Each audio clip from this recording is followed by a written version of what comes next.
with your host, Jaden Miller.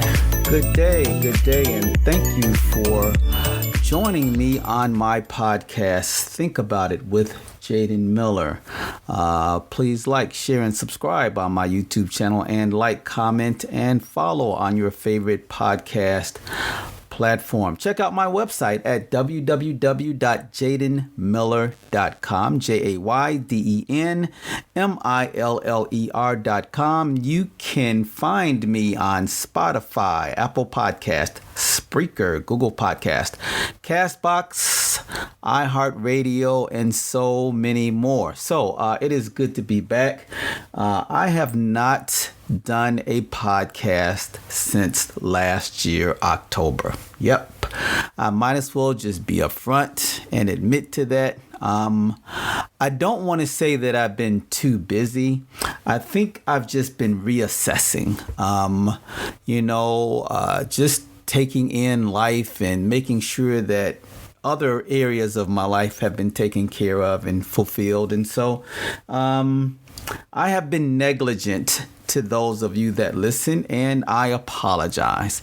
However, I really have been trying to find the right niche when it comes to podcasting, and I just never felt that I came to the right conclusion as to which direction I wanted this to go. And so I made a decision after speaking to my wonderful wife the other day, and I'm really just going to try and deal with issues that happened today and maybe provide a perspective because I may be able to provide a perspective from a government standpoint, maybe one from law enforcement, since I'm a former law enforcement official, and then from educational standpoint, since I am an assistant principal at a school. So I think maybe I'll just continue to try to do that which I was doing,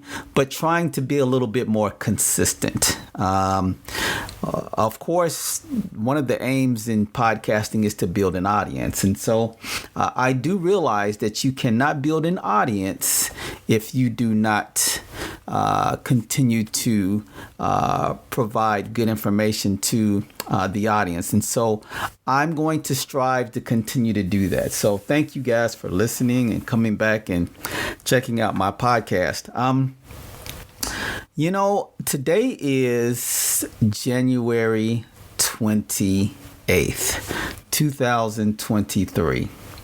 And a lot is going on, especially with the release of the Tyre Nichols video on yesterday. And so I guess what I want to do is just maybe talk about that a little bit. Maybe that'll be the focus of what I talk about today, but I guess what I want to do is I want to connect that to this whole issue of being black and being black and dealing with the police, because I am black and I have been the police. So I just want to kind of talk about that a little bit, but I really feel bad for Tyre Nichols' family.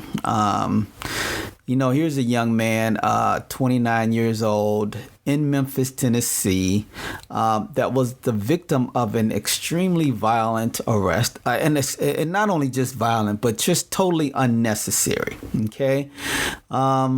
It did not have to happen. And we really still don't know what precipitated this incident from occurring. It's been almost 3 weeks since the traffic stop in Memphis led to this violent arrest. And then after the violent arrest, 3 days later, his death, Tyre Nichols. He was hospitalized after he was pulled over on January 7th. 5 Memphis Police Department officers, who also are black, were fired after an internal investigation and are facing criminal charges, including second-degree murder. And those murder charges were announced just yesterday on Friday. there are some quick key questions that remain unanswered as the nation waited for police to release the footage, which they did yesterday. Let's talk a little bit about the police confrontation. On January 7th, around 8:30 p.m., Memphis officers pulled over a vehicle for suspected reckless driving, according to a statement from Memphis police. A confrontation occurred between officers and the vehicle's driver, later identified as Nichols, who then fled on foot, according to Memphis police. Officers apprehended him, and another confrontation occurred, resulting in Nichols' arrest, police said. The incident happened a few blocks away from his home. And Memphis Police Chief C.J. Davis says that they looked at cameras. They've looked at body-worn cameras. Even if something occurred prior to this, meaning the stop, they've looked but have been unable to substantiate it at that time. She went on to say that, quote, "We've taken a pretty extensive look to determine what the probable cause was, and we have not been able to substantiate that," Chief Davis said. She went on to say that it doesn't mean that something didn't happen, but there is no proof. All right. Also unclear are who was involved in the initial police encounter, how far Nichols fled on foot, how officers apprehended him, how long these confrontations lasted, or why officers felt compelled to confront Nichols twice. Well, if we watch the video, we know that there was the initial traffic stop and the police pulled him out of his vehicle. There was some physical interaction between the officers and Mr. Nichols. As I viewed the video, it certainly does not appear that Mr. Nichols was trying to fight the police officers or anything like that. In actuality, he was really attempting to be compliant. And so after this confrontation, they attempted to tase him. He was able to get up and then was able to run away. So that's the second confrontation that they had, which is the one that has a lot more physical interaction. Beyond police body camera footage, police looked at surveillance cameras around the city, at businesses, anything that could help paint a picture about what happened prior to the traffic stop. After the officers stopped Nichols' car, there is a physical interaction, as I mentioned, because they are trying to get him out of the car. They still don't know what the original reason for the stop is. So if you listen to the audio, the police don't really say. But then Chief Davis went on to say yesterday that from the beginning of the encounter, the officers were riled up. She said that the escalation was already at a high level. The nature of the traffic stop was very aggressive with loud communication, and it escalated from there, Chief Davis said. She went on to say that during the initial altercation involving several officers, pepper spray was deployed and Nichols ran. Nichols got away, but the officers found him again at another location. And at that point, there was an amount of aggression that is unexplainable. I can probably explain that for you. So Nichols in the first encounter is trying to be compliant, but he's having a hard time being compliant. Let me explain that to you. So you have 5 police officers that are yelling at you, screaming at you, and involved in a physical altercation with you. Okay? When you have 5 people yelling at you, it is very, very difficult to understand what they're saying and to do whatever they want you to do. That's why police officers are trained that there should be one person to give commands, okay? One, because you can follow the commands of one person. It is hard when you're having 5 people yelling at you, okay? And yelling at you in an emotional kind of way. All right. So that's part of the problem there. Okay. Then the second part to that is that while the police officers are trying to restrain him, then they also determine that they want to tase him, to use a taser. Okay. Well, Mr. Nichols is somehow or another able to get up and he runs from them. Now, for someone that's been in law enforcement like I have, that's pretty embarrassing. Okay, so here you are. You're supposed to have control over this individual, which is another thing that police officers are taught to do, and they don't. He gets up and he runs away. That could be bad on a number of accounts. Okay, let's say that Mr. Nichols was a bad guy, and from all accounts, he was not. Okay, let's say that he was some felon or something. He got up and ran away and then committed another crime. The police officers are supposed to restrain him, okay? And they didn't. So that's embarrassment, okay? So now the guy just runs away from them, okay? So now the police are really upset, okay, when they catch him the next time, all right? So that hopefully explains to you, why there is more, a higher amount of aggression. Now they've got to chase this guy down, okay? They were not happy about that, okay? During this second altercation, Police Chief Davis said that she heard him call out for his mom, and Chief Davis said that there was just the disregard for humanity. She went on to say that that's what really pulls at your heartstrings and makes you wonder, why was a sense of care and concern for this individual just absent from the situation by all who went to the scene? There then was an elapsed period of time before getting medical help for Nichols after he was injured during the traffic stop by Memphis police officers. After some period of time of waiting around afterward, he was taken away by an ambulance. Now, so what happens is that after this physical altercation, I'm going to explain the physical altercation in a second, the officers drag him on the ground to a vehicle, and they just sit him up. All right. So now they sit him up after this. What you see on the video is officers kicking him. One officer, it appears, kicked him so hard that he's now limping around after he kicked him. Okay. There are several punches to the face. I mean, cold cocking this guy. All right. Then somebody comes up with a baton and is just striking him multiple times. Somebody is on top of Mr. Nichols. There are probably blows, other types of physical stuff going on that we can't even see. All right. Or weren't in the videos, So that's what makes this a lot more heinous, as some people have called it. On January 10th, 3 days after the stop, Nichols died due to injuries sustained in the use of force incident with officers. All right. He suffered extensive bleeding caused by a severe beating, according to a preliminary results of an autopsy commissioned by Mr. Nichols' family. All right. After the internal investigation, Memphis police identified and fired 5 officers. All right. And they were fired for failing in their excessive use of force, duty to intervene, and duty to render aid. All right. When it comes to excessive use of force, that's always debatable.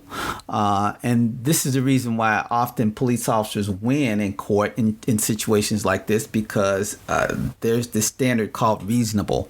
And usually juries, the citizens, usually will give that to the police officer, meaning that, police officers have a hard job to do, and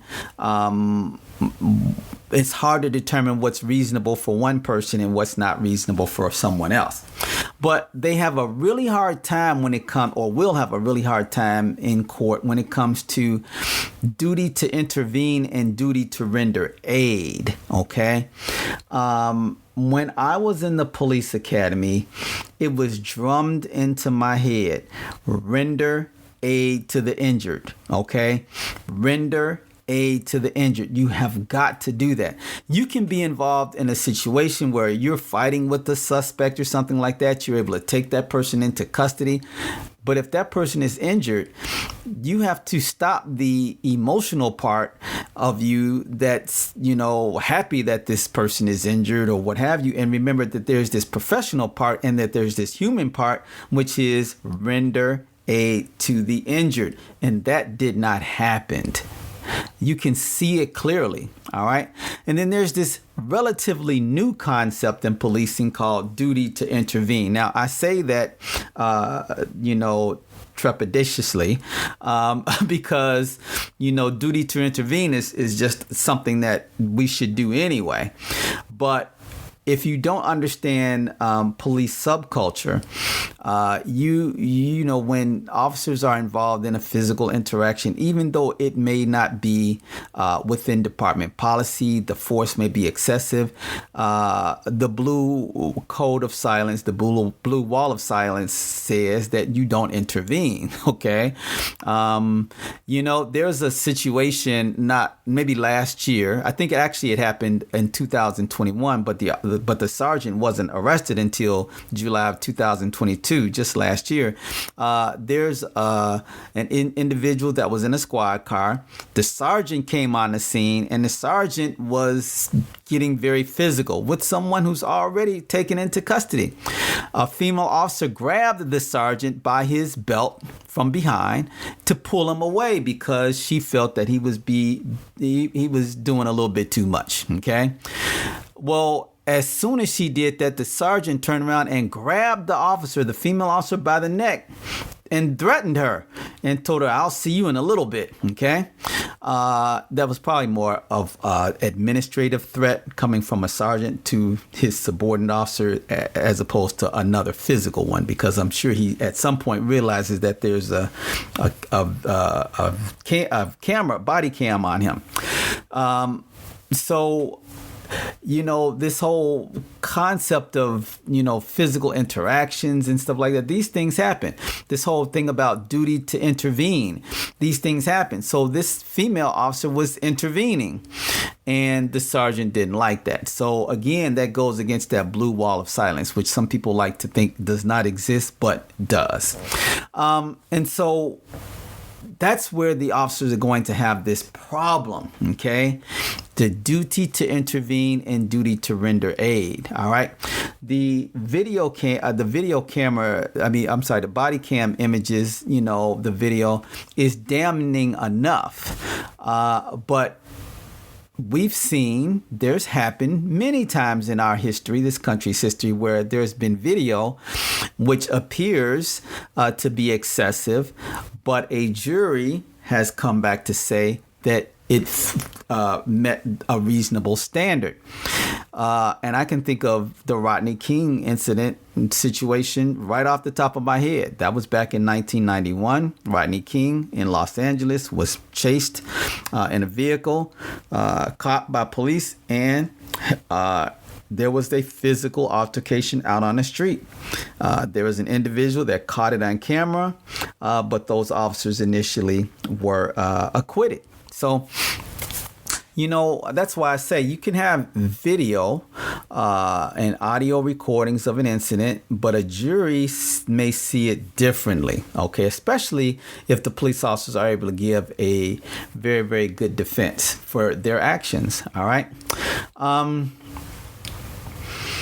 But there's always a presumption of innocence, okay? And I think in this country, sometimes we forget that. We forget that people in this country are innocent until proven guilty. We have gotten so far away from that. And part of that is just human nature. Okay. If we see or hear something, especially if it goes against the norm, we already assess a judgment to it. We do that. That's a human thing. Okay. So if we see someone and it appears to us that they committed a crime, we automatically go there. But we fail to realize that there may have been something that happened prior to that. And then what we saw looks like a crime, but what actually happened is not. Okay. I'll give you an example from myself. All right. I was in Walmart not long ago. And, I was doing the self-checkout. And there's some lady, she's a worker there, She does not see me scan an item and put it in my bag. So she comes over to me and she says, "Sir, you did not scan that item." And so here is someone that's already have a judgment against me because she didn't see that the part where I scanned it. So I looked at her and I said, first of all, I felt offended, but I looked at her and said, "Yes, I did scan this." And I pointed to the register, the little, it pops up what you did. And she looked at it and she looked very embarrassed. Okay. And then she says, "Oh, I didn't see that." And I said, "Yeah, I know you didn't." Okay. "I know you didn't see it." Okay. That's why that's a good example as to why there should be this presumption of innocence, because we don't see everything. We are human. Okay. So what we assume may not even be what actually happened. All right. I am not saying that in the Nichols case, because we've seen quite a bit. Okay. I am saying that even still, they should be given a presumption of innocence. And that has to be balanced with the fact that it is so upsetting that Tyre Nichols had to die on that night and for the circumstances for which, it happened. My understanding is that he was a father, a very, very good son. He was employed by FedEx. And so we have some answers to some things, but we don't have the answer to a whole lot of other things. And I think that main question is, why was he stopped in the first place? And why were the officers so upset? Especially if it was a traffic encounter. Okay. Sometimes we as human beings can get upset over the smallest, littlest things. Okay. And when you become a police officer, sometimes your sensitivity level goes way up, okay? Because you can be offended so easily, all right? People don't respect me. People don't respect the police. Don't you know I am an authority? It's all of those things. And so I have no idea what Tyre Nichols did.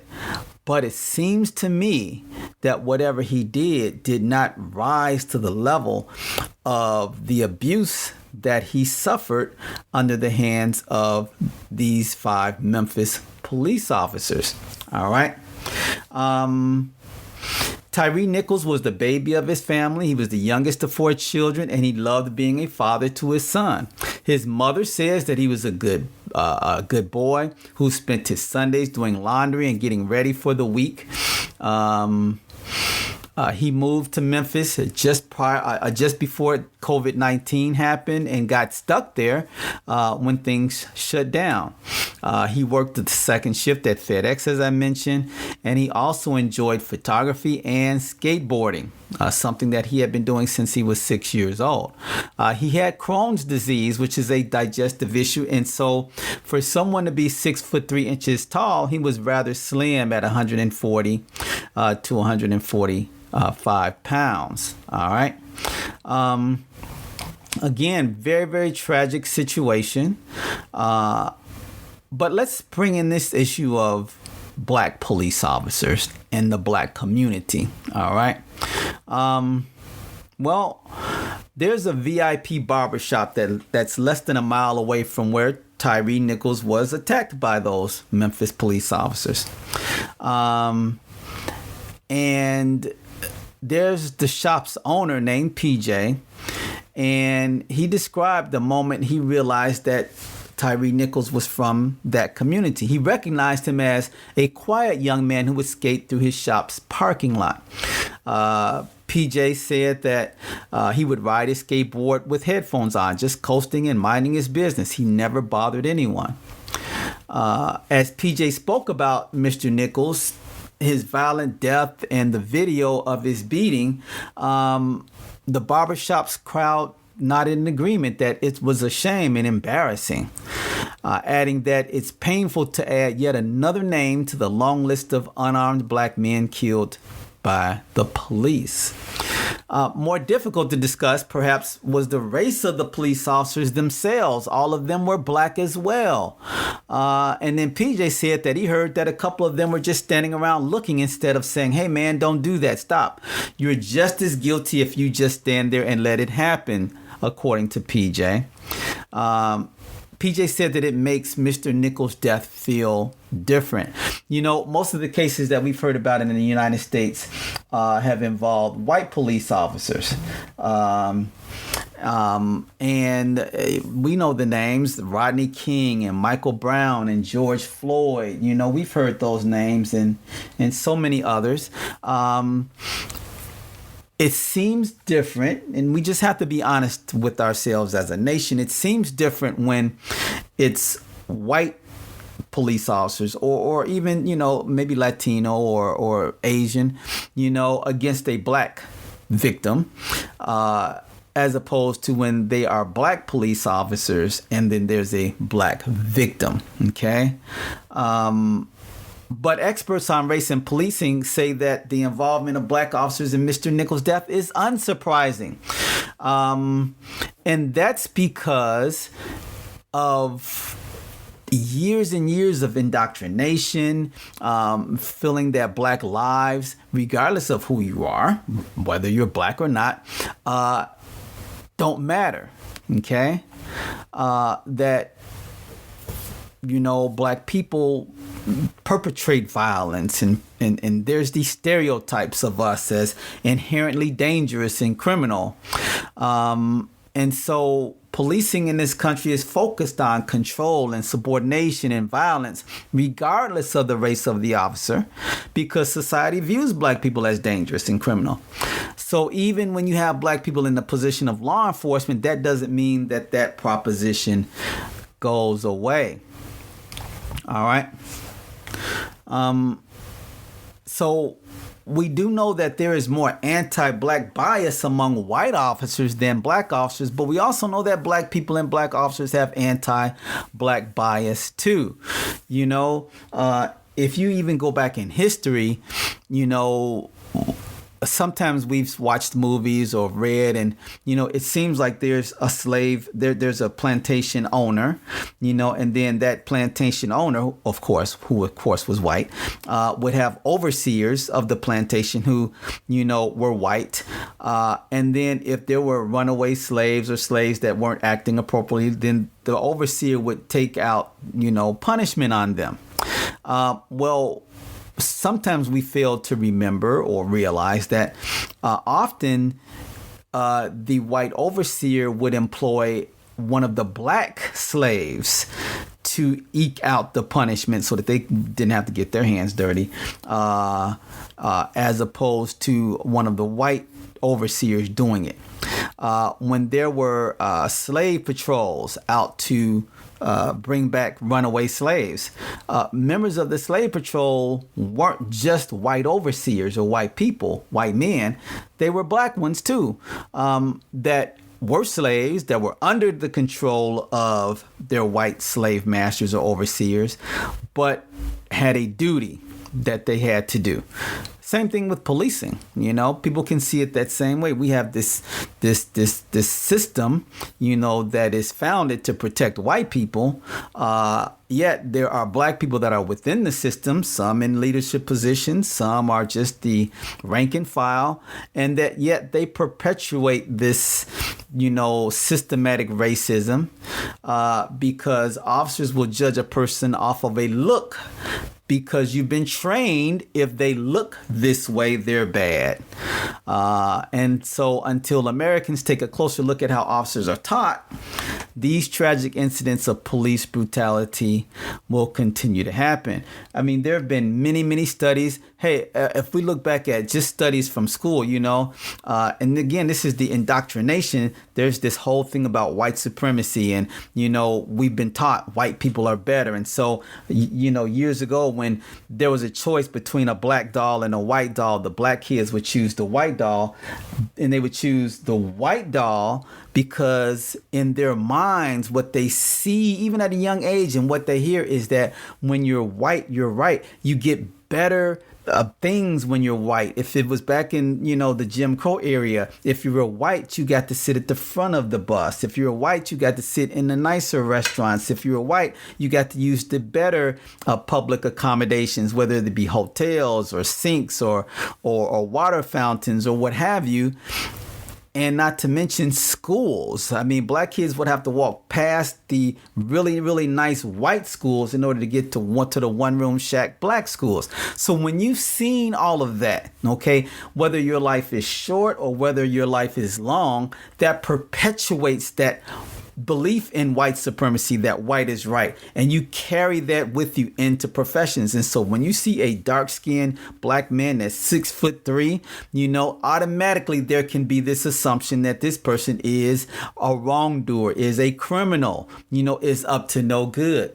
That is something that we as black people carry with us every single day. Okay. Always this notion. Okay. And let me not say all black people, but a lot of black people do, that, I can have the highest levels of education. Okay. But there's always someone there that questions my judgment. Okay. Feel that all the time, even in my current position. Feel that all the time, that people question when I say something. But if there's someone in my position, higher or lower, that has less experience and less education than I do, then they are seen as having a much better outlook on a situation. I deal with that every day. And so imagine that being in these other positions. Okay.